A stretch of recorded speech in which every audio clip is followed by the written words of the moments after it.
Kita ingin masuk surga karena di puncak surga yang bernama Al-Firdaus nanti diizinkan memandang Allah Subhanahu wa taala. Kalau bukan karena itu, kalau cuma karena punya beristrikan 70 sekian, makan minum yang banyak, khamar cukup di dunia. Orang bisa punya pasangan di dunia. Saya dengar ada seorang tua di sesepuh di Bangka punya istri 70. Wallahu alam gimana ceritanya. Ya, saya dengar ada seorang wali yang aneh di Jambi sudah meninggal, punya istri 99. Ya mungkin dia 4 atau gimana saya nggak tahu. Tapi banyak sekali. Ini kalau cuma sekedar mendapatkan pasangan di dunia boleh. Dengan cara yang tentu sudah ditentukan. Tapi kita masuk surga bukan untuk itu. Kalau cuma surga itu surga syahwat, di sini ada, ya. Kita masuk surga karena bertemu Nabi Muhammad sallallahu alaihi wasallam. Di sini saya ingin luruskan orang yang belajar tasawuf tapi nggak belajar akidah dengan baik. Apa kata kawan kita yang belajar tasawuf tapi tidak belajar akidah? Gak usah harap-harap surga. Oh, maksudnya apa? Gak ada, surga-surgaan gak ada. Langsung ke Allah. Nah, ini orang gak paham. Bahwa mau ketemu Allah di mana? Surga. Ini yang dilupakan orang awam masuk surga karena syahwat. Tapi orang yang kenal Allah masuk surga karena ru'yat, karena ingin jumpa dengan Nabi Muhammad, ingin jumpa dengan Allah Subhanahu wa taala. Ya. Beda motif kita masuk surga dengan orang awam. Nah, maka teman-teman walaupun tidak bisa baca kitab tapi dalam bab ini jangan sampai jadi orang awam. Ya, udah ngaji sekian tahun kok masih awam. Ya. Dan jangan ngomong gini, saya mu'alaf, kapan mu'alafnya? 13 tahun lalu. Ya. Saya mu'alaf, kapan mu'alafnya? Tahun 86, wah sama lahirnya mas saya berarti itu. Enggak begitu orang menyebut dirinya. Mu'alaf itu kemarin kita masuk Islam, baru kita sebut kita mu'alaf. Ya, mohon maaf kalau ada yang mu'alaf. Tinggalkan istilah itu, katakan saya muslim, pembelajar. Ya. Dari Ka'ab bin Ujrah, beliau mengisahkan kharaja alaina Rasulullah SAW wa nahnu 7 nafar. Satu kali Nabi lagi keluar ke tempat kami nongkrong. Ma'ajlasakum, Nabi nanya, apa yang buat kamu nongkrong-nongkrong di sini? Ya. Lalu para sahabat menjawab, jalasna nantazir as-salah. Wahai baginda Rasulullah, kami duduk di sini untuk menunggu sholat. Kami nongkrong, bukan sekedar nongkrong, tapi kami duduk-duduk ini nunggu waktu sholat. Fa'aramma ay sakata qalilan. Lalu Nabi terdiam sejenak, thumma aqbala alaina, lalu menghadap kepada kami. Faqala, hal tadruna ma yaqulu rabbukum.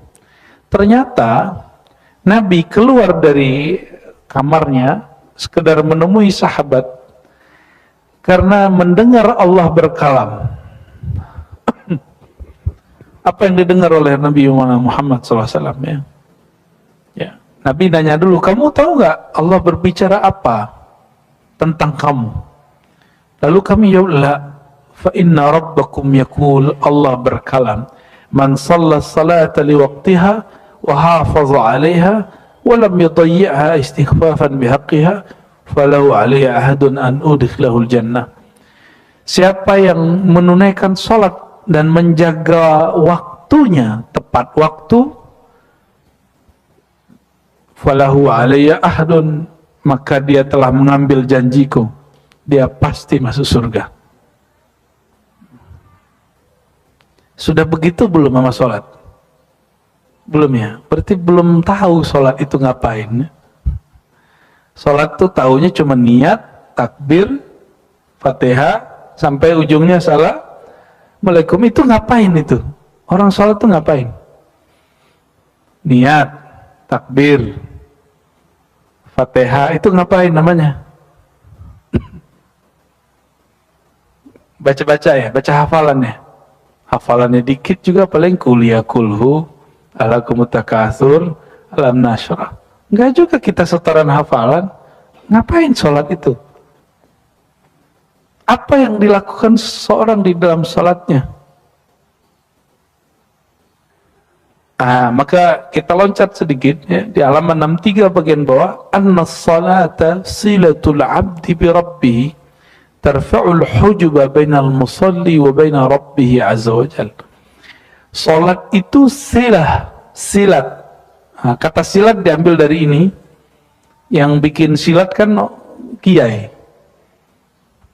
di Sumatera, di Jawa bikin namanya nyambung hati dengan Allah, lalu diturunkan dalam bentuk gerak, jurus, dan kuda-kuda, disebut silat. Maka silat itu ada silat yang cuma jurus, zahir, ada yang silat hakiki, yaitu terhubungnya gerak hati kepada Allah, sehingga dia mengatakan la fa'ila illallah, tiada gerakku kecuali digerakkan Allah. Itu baru namanya pesilat sejati. Jadi ini mohon maaf, saya tidak mau menggurui para jawara, tapi kalau ada di antara antum ini jawara, ente belum jawara kalau belum fana dalam fi'il perbuatannya Allah, belum mengatakan, belum merasakan gerakku ini adalah geraknya Allah, tiadalah gerakku kecuali digerakkan Allah. Jadi kita tiadakan gerak kita, lalu kita nyatakan bahwa Allah yang bergerak. Bukan berarti kita salah, lalu Allah yang disalahin, bukan. Kalau Allah yang bergerak, kalah atau menang? Sempurna atau kurang? Kalau kita geraknya kurang, berarti kita belum fana, belum lebur dalam cinta fiilnya perbuatan Allah Subhanahu wa taala. Sahabat-sahabat Nabi itu dapat gelar Saifullah, pedangnya Allah. Itu maksudnya apa? Dia kalau nebas, bukan dirinya lagi yang nebas. Itu sudah Allah yang bekerja. Maka Sayyidina Hamzah, satu orang bisa ngelawan 5 orang, dan itu kuat.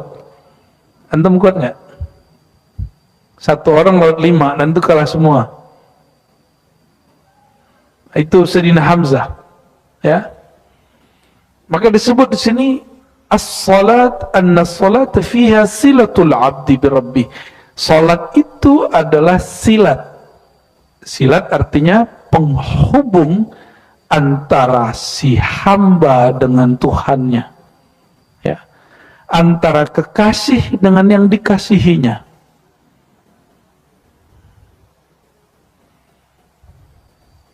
Tarfa'ul hujuba bainal musalli. Nah, kenapa sholat itu kemudian dimulai tangannya diangkat? Itu namanya proses mengangkat hijab. Penghalang antara kita dan Allah itu apa? Kita merasa diri kita besar. Maka sholat itu dimulai dengan lafaz Allahu Akbar. Jadi kecilkan diri, barulah terasa besarnya Allah. Di situ seseorang hamba baru sah namanya bertawajjuh, menghadapkan dirinya kepada Allah Subhanahu wa ta'ala. Maka ada satu hadis, innal abda idza qama fis shalah futtihat lahul jinan. Seorang hamba kalau salat itu, kalau azan yang dibuka pintu langit, kalau salat yang dibuka pintu surga. Lebih canggih mana? Maka banyak ulama berdebat pendapat dulu, lebih afdal muazzin atau imam? Jawabannya ini, muazzin membuat langit terbuka, kalau imam takbir dia membuat surga terbuka. Jadi lebih tinggi mana? Tetap lebih tinggi imam, ya. Berarti imam sembarangan orang enggak? Enggak. Kata Al-Habib Abdullah Al-Haddad, ya, dalam Tasbitul Fuad, Ya meskipun di antara anak-anak kami, remaja kami banyak yang hafiz Quran, tapi kami tidak yuqaddimuhu fis shalah, tidak menjadikan dia imam. Kenapa? Yang imam mesti yang kenal Allah, bukan orang yang hafal kalam Allah. Kenal Allah, bukan hafal. Kalau cuma hafal, burung beo bisa. YouTube juga hafal. YouTube 30 juz ada gak? Ada, Pak. Orangnya kenal, bukan tua. Sorry, jangan sok-sokan sok tua. Emang antum kalau tua terus berhak jadi imam? Tua-tuaan lah. Nggak ada urusannya tua. Ya, ketika Nabi SAW menyebut tua, itu ada asbabul wurudnya, ada kronologisnya. Ada satu angkatan sahabat umurnya berbeda, tapi Islamnya sama. Hafalannya sama, lalu ada perdebatan di kalangan sahabat, siapa yang jadi imam? Nabi bilang, yang duluan Islam. Terus mereka sama Islamnya. Ya sudah, yang hafalnya paling bagus, yang paling banyak. Ternyata hafalnya sama semua. Terakhir, jadi opsi terakhir, akbaruhum sinnan, yang paling tua jasadnya, biologisnya. Terlihat kesalahpahaman kita hari ini bahwa yang imam mesti orang tua. Enggak. Yang disuruh jadi imam, kata Nabi SAW, aqra'uhum, satu riwayat yang paling aqra'. Aqra' itu ajma', nah mampu mengumpulkan ayat antara zahir dan batinnya.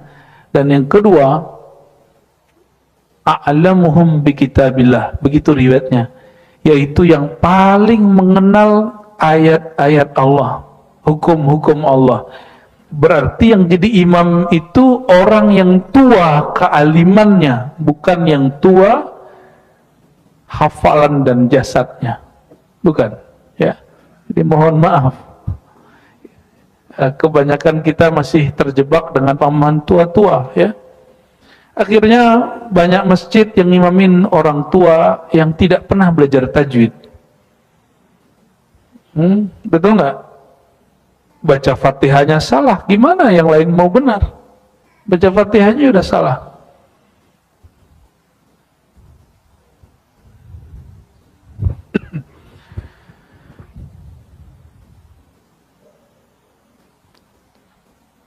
Yang sering sholat di awal waktu banyak nggak? Atau senangnya di akhir waktu? Nah, dua-duanya, tiga-tiganya pertengahan waktu itu ada dalilnya semua, ya. Al-waqtul awal, ya, waktu pertama, ridwanullah, itu keridhaan Allah. Wal akhir afullah, orang yang sholatnya agak di akhir, insya Allah masih dapat maaf dari Allah.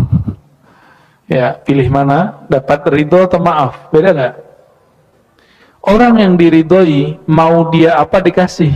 Kalau orang yang dimaafkan, tunggu dulu. Apa yang dia mau, belum tentu diridhoi oleh Allah Subhanahu wa ta'ala.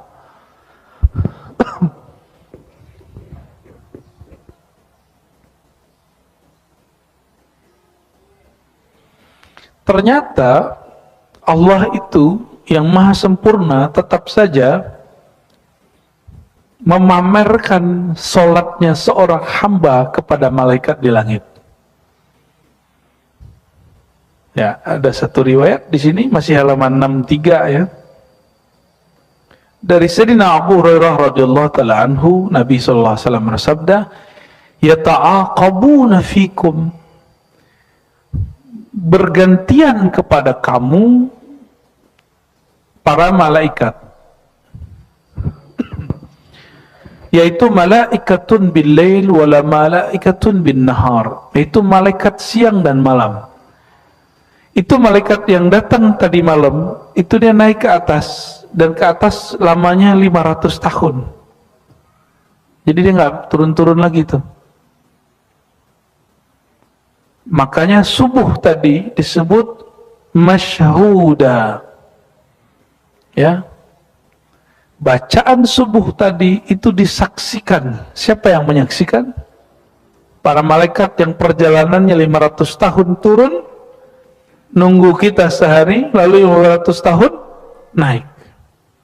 Lama atau sebentar itu? Lama sekali. Maka malaikat yang naik itu dia nggak turun lagi. Jadi yang turun tuh malaikat yang lain lagi. Malaikat yang sudah naik melapor, dia tugasnya selesai, nanti muncul malaikat yang baru.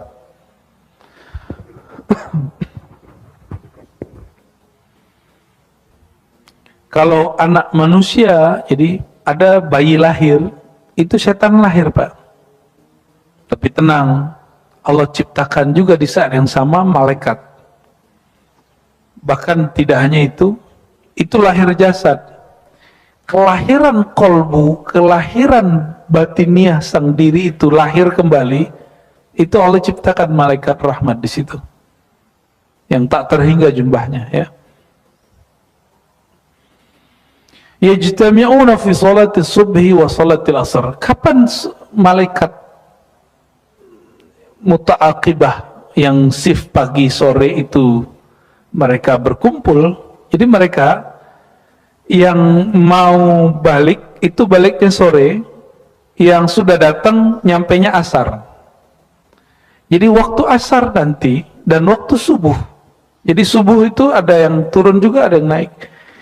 Itu mereka ketemu. Jadi yaltaquna fi zamanain, mereka ketemu di dua waktu, subuh dan asar. Maka orang-orang yang kumpul, yang bangun di jam-jam itu, nama dia tidaklah masyhur di bumi, tapi nama dia masyhur di langit. Jadi mau viral di langit? Mau viral di langit?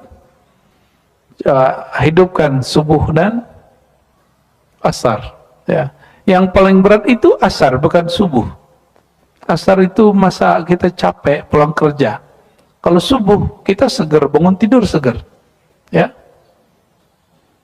Kecuali antum sama aja, ya. Ada yang sama aja, ya. Berarti memang lagi sholat tuh masih beban. Sholat itu belum menjadi hadiah, ya.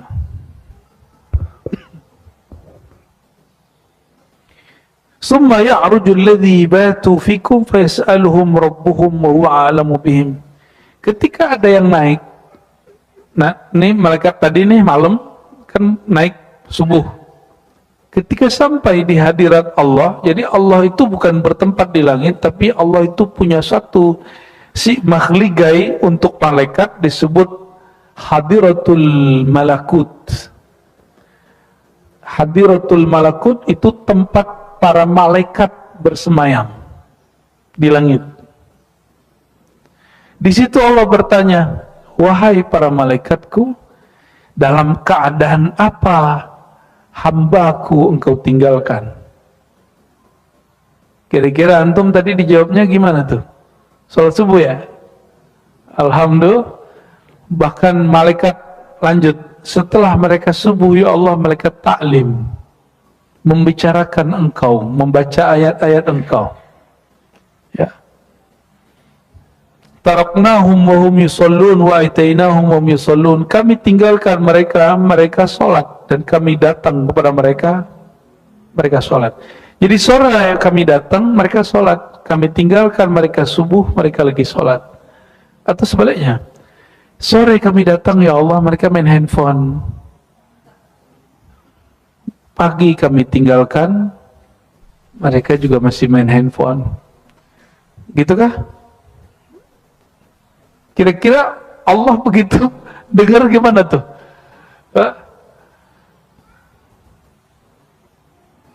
Rasulullah nanya juga, ini kan hanya riwayat mengenai tentang malaikat dan Allah. Rasulullah juga nanya, Bapak Ibu, umatku lagi ngapain?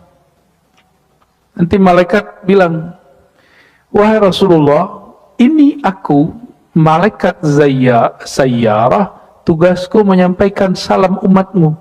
Dia bangun tidur sholawat, masuk rumah sholawat, naik kendaraan sholawat, mau ngapa-ngapain sholawat. Nabi kemudian tersenyum. Itu malaikat, namanya malaikat sayyarah. Malaikat yang namanya kalau bahasa Arab artinya malaikat mobil. Tapi ini bukan mobil, ini malaikat cahaya. Jadi dia cepat sekali melaporkan salawat kita kepada Nabi Muhammad sallallahu alaihi wasallam.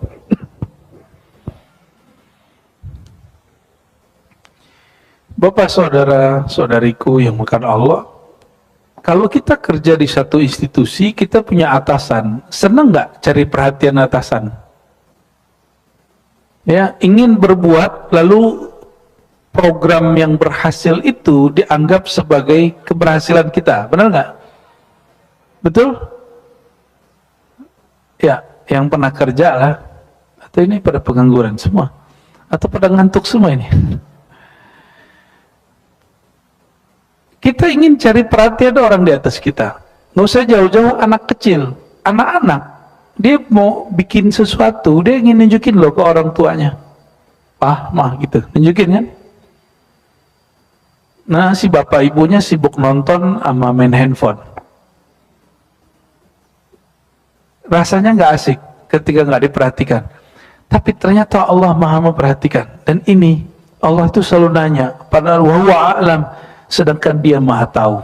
Jadi Allah itu maha tahu tapi masih nanya. Jadi tugas malaikat melaporkan walaupun Allah sudah tahu jawabannya. Ya.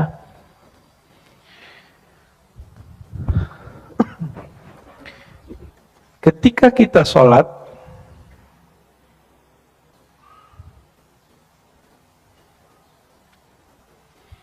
maka rohani orang itu justru melewati hadrohnya malaikat,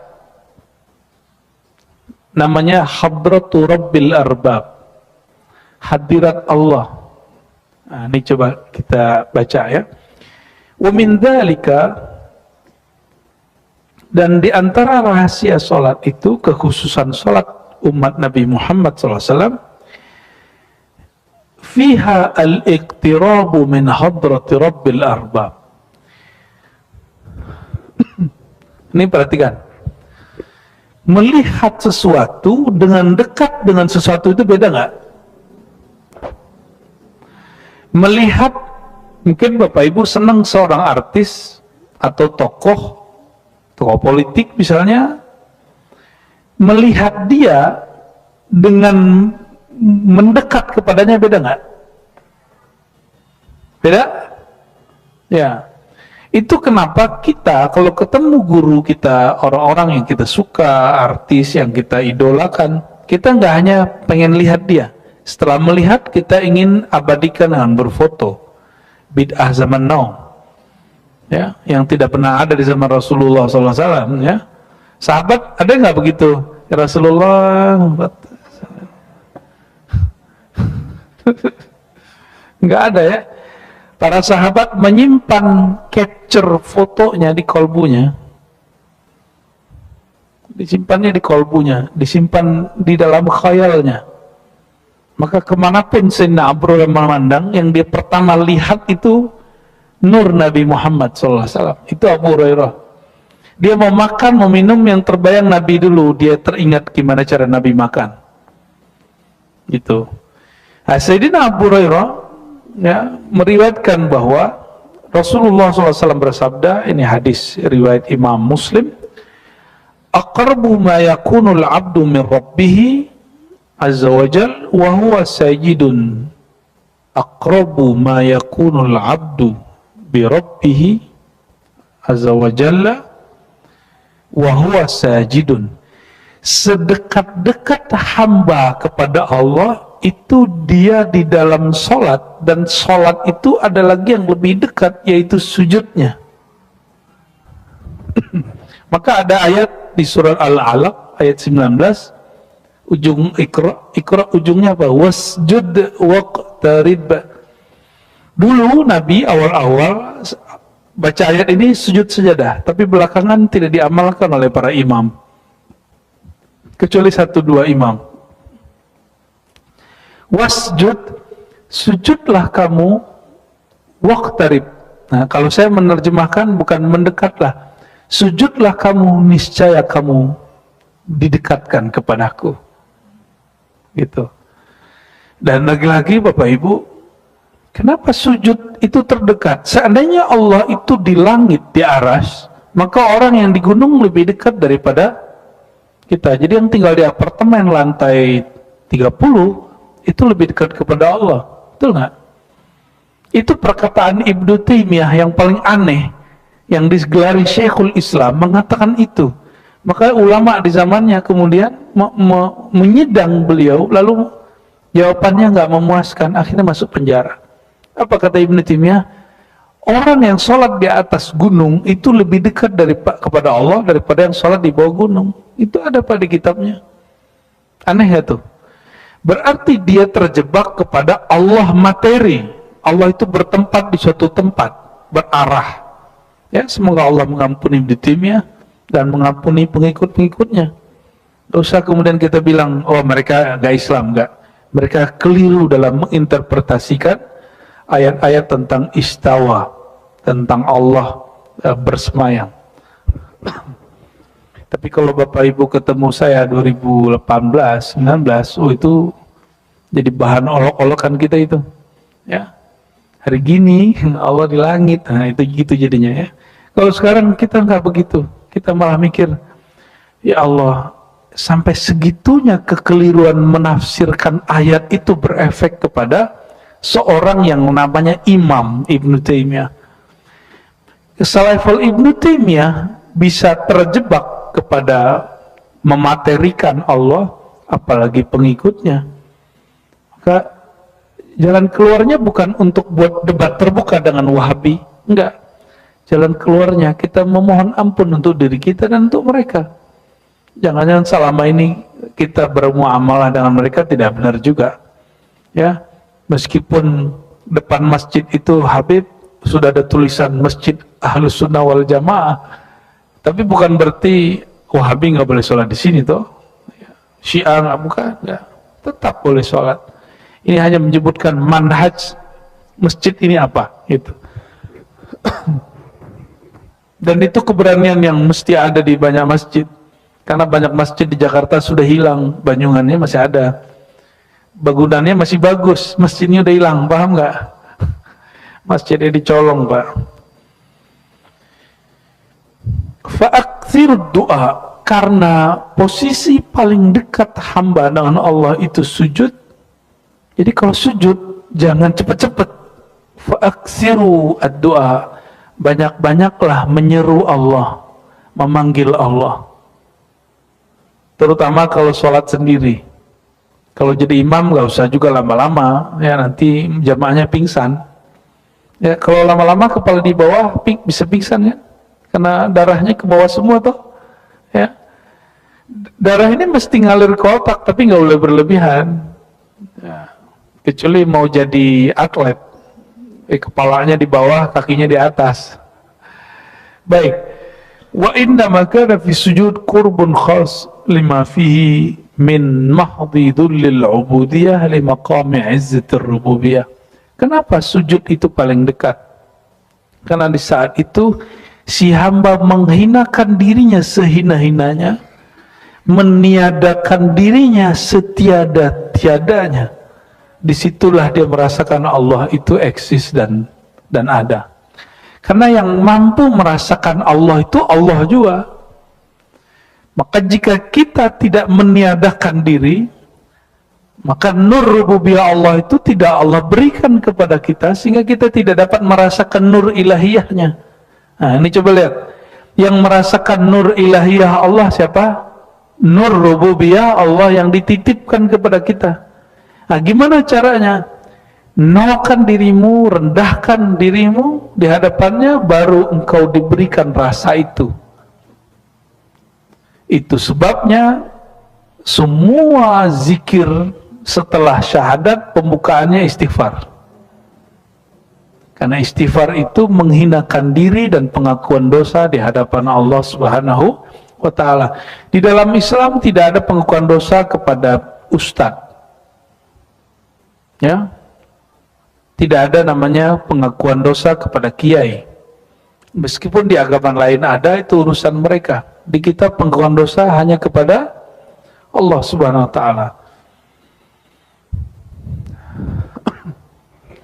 Wa min dzalik, di antara kelebihan sholat yang ada pada umat Nabi Muhammad SAW, kalau tadi dekat, orang kalau dekat, apa yang bisa terjadi setelah itu?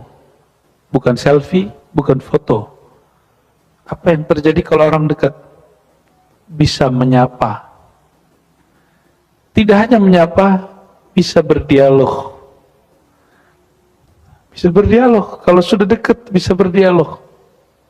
Karena Allah itu tidak fisik, maka yang dapat berkoneksi dengan Allah itu nur rububiyah yang Allah tiupkan ke dalam diri kita, namanya ruh.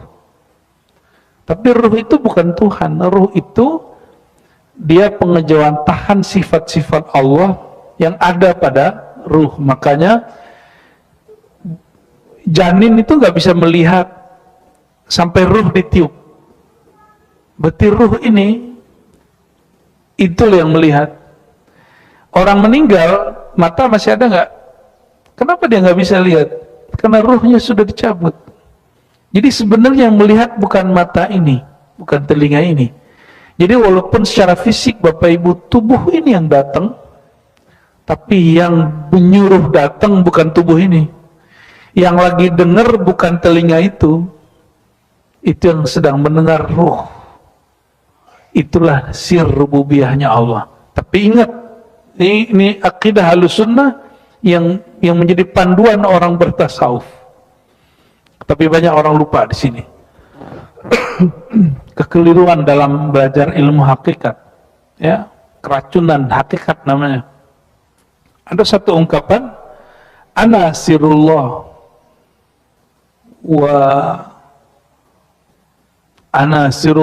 wa huwa sirri, ya, wa ana sirrul insan, ya. Manusia itu sir aku, sir Allah, sedangkan aku sirnya manusia. Coba perhatikan, Allah menyebut aku rahasianya manusia, manusia rahasia aku. Kalimatnya bukan aku adalah insan, bukan. Kalimatnya apa? Aku rahasianya insan, bukan insan. Aku rahasia manusia, bukan manusia. Manusia rahasiaku, bukan manusia adalah aku. Hati-hati yang belajar ilmu tasawuf hari ini, orang lewat YouTube banyak sekali. Tapi ternyata si ustadznya nggak ngerti bahasa Arab. Bisa nulis bahasa Arab tapi salah-salah. Dan menerjemah bahasa Arabnya keliru. Akhirnya berhakikat tentang Allahnya keliru. Dan ini sudah mulai kita lihat hari ini banyak sekali, ya. Nauzubillah min dzalik. Jadi kalau sudah dekat bisa menyapa, bisa bersalaman kalau kita ketemu orang fisik. Tapi kalau ke Allah, jangan dikira Allah itu galak. Yang kita bayangkan Allah galak, benar. Yang antum bayangkan selalu Allah itu pengancam neraka, suka marah-marah kalau nggak sholat. Selalu itu yang diajarin sama orang tua. Ya, ini banyak orang tua yang hadir pagi ini. Tolong ajarkan anak bukan lagi Allah yang maha mengancam, tapi Allah yang maha Rahman, maha Rahim. Coba lihat, semua surat dimulai dengan Bismillahirrahmanirrahim, kecuali satu, surat Bara'ah, Taubah, ditutup tetap dengan wabil mu'minina ra'ufun rahim. Lalu karena Allah begitu, kenapa kita nggak meniru yang itu? Kenapa anak-anak yang kemudian kita dulu pernah anak-anak, apa-apa kemudian diancam? Hasilnya beragama itu takut dan tegang. Betul ya? Dan hasilnya lagi apa? Khotbah-khotbah isinya menegangkan semua. Ya. Padahal khotbah kajian itu harusnya syahdu di dalam kolbu. Karena itu membuat kita bisa terkondisikan kepada Allah Subhanahu wa ta'ala. Maka saya nggak sedih Bapak Ibu kalau Bapak Ibu lapor, saya kalau nggak bisa tidur terus dengerin pengajian Buya gitu. Saya nggak sedih Pak, saya malah senang. Oh berarti Allah izinkan kajian saya, mungkin suara yang Allah berikan ini suara dari Allah, bukan dari ciptaan Bapak Ibu saya. ilmunya ilmu milik Allah, bukan ilmu saya. Allah izinkan mengantarkan tidur seseorang. Seandainya orang itu mati lagi tidur, dia mati dalam ilmu Allah Subhanahu wa ta'ala. Dan dalam ilmu psikologi, orang nggak bisa tidur kecuali gelombang otaknya mulai tenang.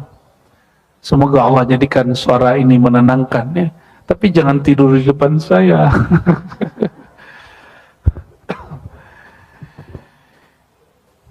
An Anas ya, dari Sayyidina Anas radhiyallahu taala anhu, qala Nabi sallallahu alaihi wasallam. Nabi sallallahu alaihi wasallam bersabda, ini rahasia salat.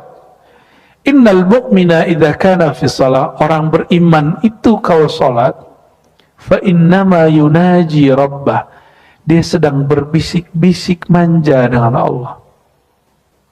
Yunaji, naja, yunaji, munajatan, manja, itu satu akar kata sebenarnya. Manja itu tempat melepaskan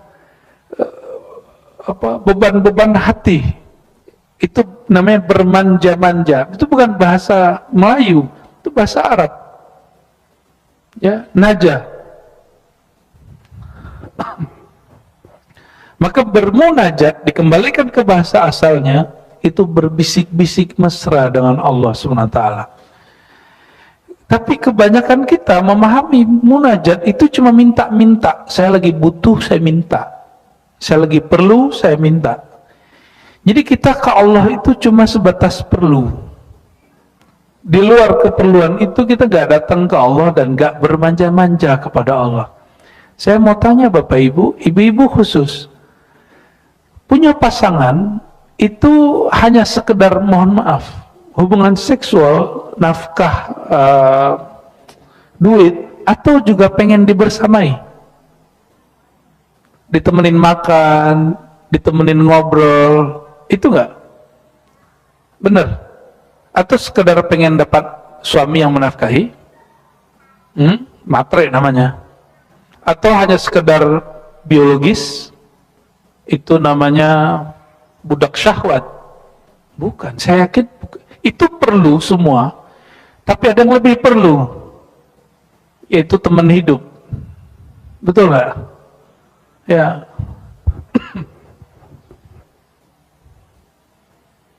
Teman ngobrol gitu ya. Fala yabzuqanna baina yadayhi wala an yamini. Meskipun Allah tidak fisik, tapi kalau salat menghadapnya ke mana? Ke depan. Maka sebagai adab simbolis, orang Arab dulu itu kalau mereka meludah, itu meludahnya di masjid. Sekarang ada yang berani meludah di masjid? Enggak.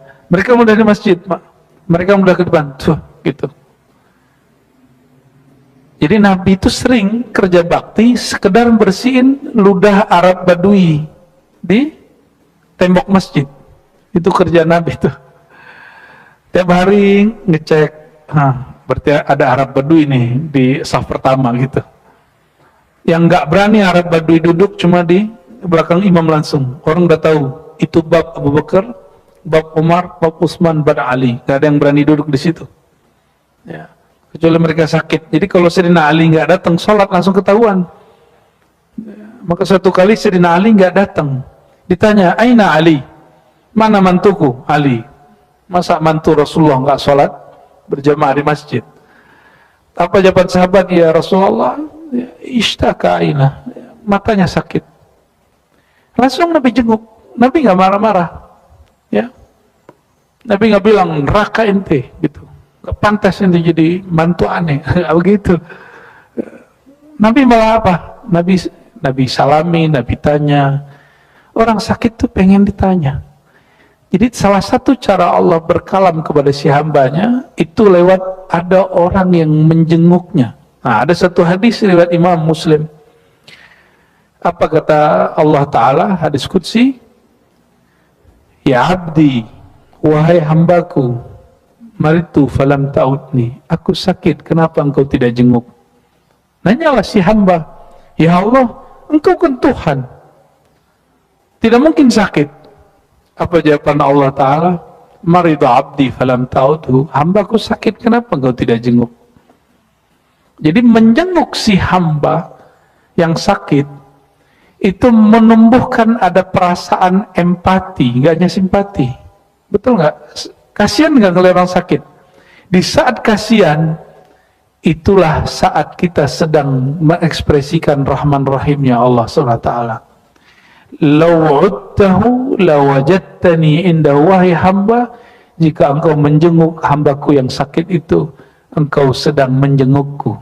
Lawajadtani indahu, engkau akan temui aku di sana. Apa yang ditemui?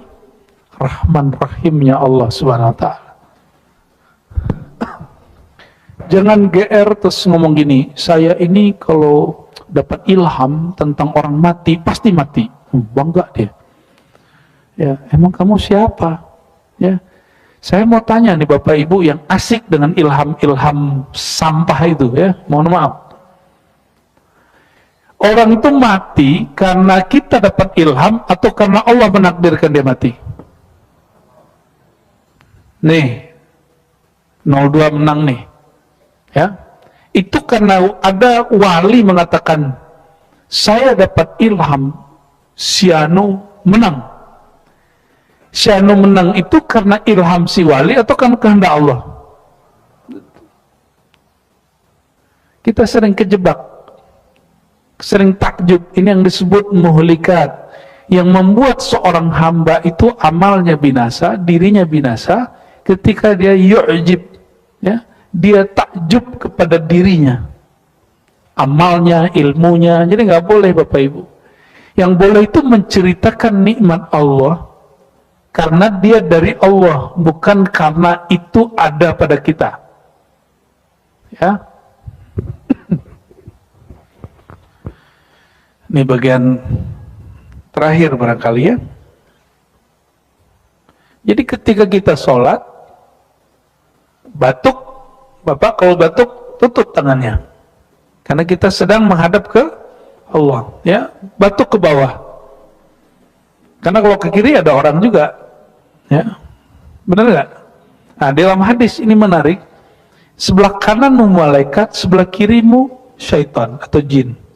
Nah, ini ungkapan majazi sebenarnya, bukan hakiki, karena malaikat ada kiri kanan kita, jin, syaitan juga ada kiri kanan kita, ya.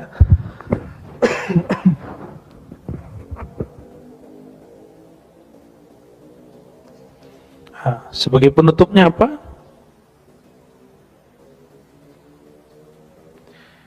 Anna salata fiha tawajjuh wal ikbal ala Allah. Salat itu adalah tawajjuh. Tawajjuh itu artinya menghadapkan ruh kolbu kepada Allah Subhanahu wa ta'ala. Tawajjuh dan ikbal ini dua sinonim. Kita sering kasih nama orang Iqbal, ya, tapi nggak ada kan nama orang Tawajjuh. Ada nama orang Tawajjuh nggak ada, ya. Tapi sering kita dengar nama orang Muhammad Iqbal. Itu nama filosof di Pakistan, ya, filosof Muslim. Jadi Iqbal itu hati menghadap kepada Allah. Lawan dari tawajjuh dan Iqbal itu adalah i'rad wal idbar. Al-i'rad wal idbar, berpalingnya hati kepada Allah, dari Allah menghadap dunia.